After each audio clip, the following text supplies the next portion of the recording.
Often the holidays feel less joyful and more stressful, but this year, to create real holiday magic, I am reclaiming simplicity in our festivities and in our home.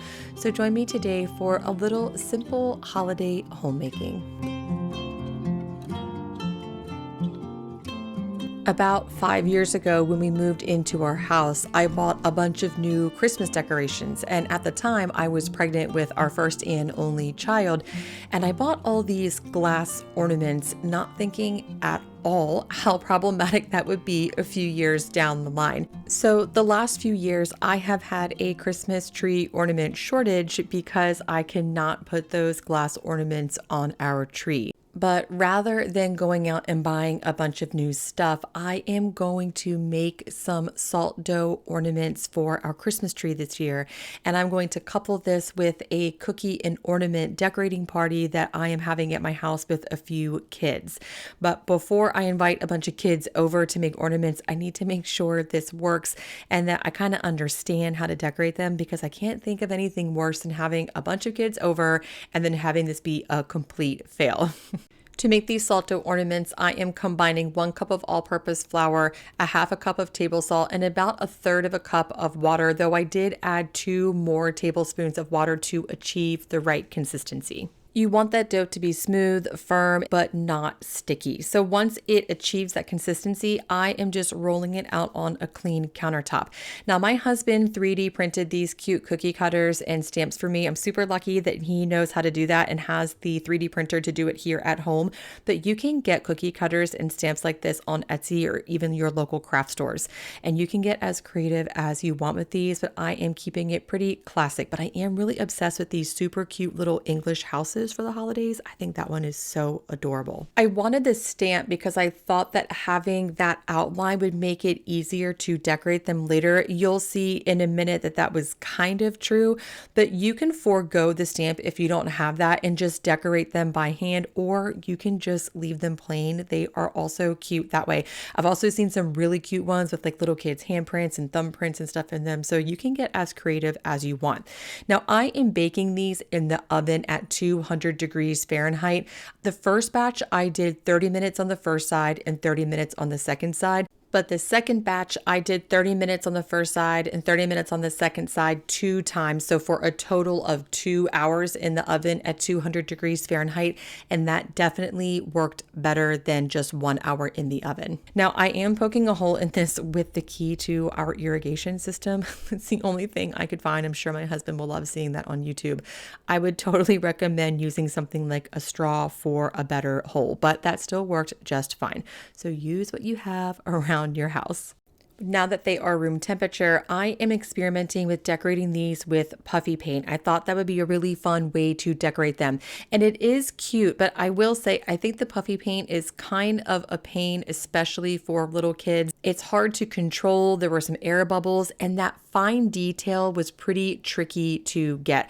I did kind of hack my way through it by painting it and then wiping it off to fill it in the lines, as you can see here, and it looks really cute. But for the kids' decorating party, I think I'm going to keep it really simple with glitter, glue, little paints, and things that are a little bit easier for little hands to use.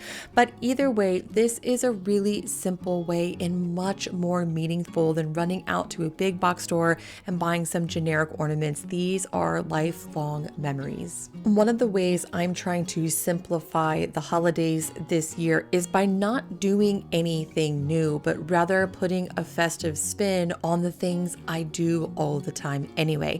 Having homemade sourdough bread is a regular thing around our house. I bake homemade bread once a week, sometimes even more depending on what's going on. So I am making a sourdough walnut cranberry bread, and this is my regular no-knead sourdough bread recipe. In this case, I use 200 grams of fresh milled hard white winter wheat, and I am basically just making a no-knead bread, but adding in walnuts and cranberries, which I'll show you how to do in just a minute. Because I'm using fresh milled flour, it's really important that that flour can autolyze, meaning that the water and flour can sit for a while so the flour can soak up that water. So I'm letting that rest for about 45 minutes. And in the meantime, I am weighing out 100 grams of dried cranberries and then filling the bowl with water to let them soak. And I am toasting up some walnut halves. So toasting the walnuts adds so much flavor to this bread in the end. Do not skip this part because it is delicious. Once the walnuts become aromatic, it's about 5 minutes or so on medium-high heat. I'm putting them on a plate to cool off. And now I am adding in the sourdough starter and salt into that flour water mixture. And just as a side note, going back to those cranberries, the reason why you soak them is because it plumps them up and makes them juicy and delicious in this sourdough bread.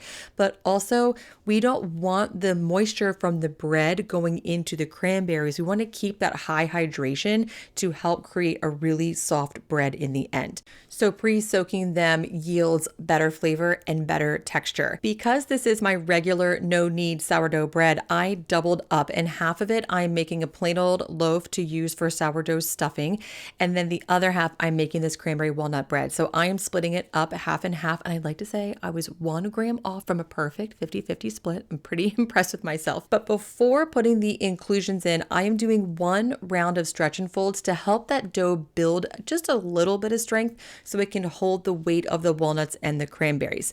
So then after that first round of stretch and folds, I let it sit for about 15 minutes. Then I'm adding in the walnuts, which I chopped up, and the cranberries. And then I'm just doing regular stretch and folds to work them into that dough. And while I'm stretching and folding, I'm kind of squeezing the dough a little bit just to get them worked in there. I will share more about how to make this later in the video. It is a full day's process, but mostly hands off. But basically, you just follow the regular old recipe instructions from this point. Historically, when it comes to my holiday traditions, the day after Thanksgiving, I have a full-blown decorating day or decorating weekend where I do the whole house from top to bottom. This year, I am simplifying by 1, doing things in bits and pieces when I can get them done, 2, only doing the things that I really want to do when it comes to decorating, and 3, not putting pressure on myself to do more holiday decorating than what I have the time or bandwidth for. Getting anything up that is joyful is an accomplishment, and especially if it's something that you really love. My whole life, I have wanted to put wreaths on the windows on the front of our house, and I've never done it, but I decided that if I'm going to reclaim simplicity, part of that is doing the things that I've always wanted to do and letting go of the rest. So I prepped these wreaths for our home. Now they are not up yet. We will get to them soon, but I'm just doing this bits and pieces approach where I get a few things done and then we'll take care of the rest later. And I want to go back to the bread for just a second. So you can see how these inclusions are working themselves into the dough as I stretch and fold. This is about halfway through the stretch and fold process. I'd say probably around like stretch and fold series number 4 or 5. And they just naturally work themselves in. So you don't have to do anything complicated or fancy. But going back to holiday decorating, the other thing I've always wanted to do and have never done is put wreaths on my kitchen cabinet door. So I am doing it this year because I am reclaiming simplicity with the things that I love and want to do the most. A really easy way to hang wreaths on your cabinet doors is to use a command hook, but stick it on there upside down. So that way you put it on your cabinet and then you can loop the string or ribbon around the hook and it just holds it right there on the back of the cabinet door without you needing to put a nail or something in your door. I am hanging these using baker's twine. I do think that this would look really cute with either a dark red or a black velvet ribbon. But while I'm just trying to get all the lengths right and get these up and orderly, I'm just using baker's twine because it is much cheaper. And if I have the time, or if I remember, that's actually the bigger issue, if I remember to get some velvet ribbon, I might just tie it onto the wreath and then pull it up the front of the cabin to hide the baker's twine. But even without that, this still looks really classic and beautiful. And I'm so excited to finally decorate with wreaths in my kitchen for Christmas. And I think that's a really important part of all of this. It doesn't have to be perfect. You can have a beautiful and simple Christmas by just doing a few things and letting go of perfection. In 20 years, nobody in this house will remember if there was black ribbon on those wreaths, but they will remember the sweet and simple memories that we create together. And in case you're wondering what I am doing here, I am making a cinnamon spiced coffee. So I'm simply just mixing in a little bit of cinnamon with my regular ground coffee and making a double shot of espresso, and then I fill it with water for something similar to an Americano. But if you have a regular coffee maker, you can put the cinnamon right in your coffee filter. If you make espresso like I am, you'll probably need to grind less coffee because the extraction was a little slow. But it is such an easy way to make your normal day-to-day coffee feel more festive with very little extra work. And it is time to finish up this bread. So it fermented, I'd say, for about 7 hours or so.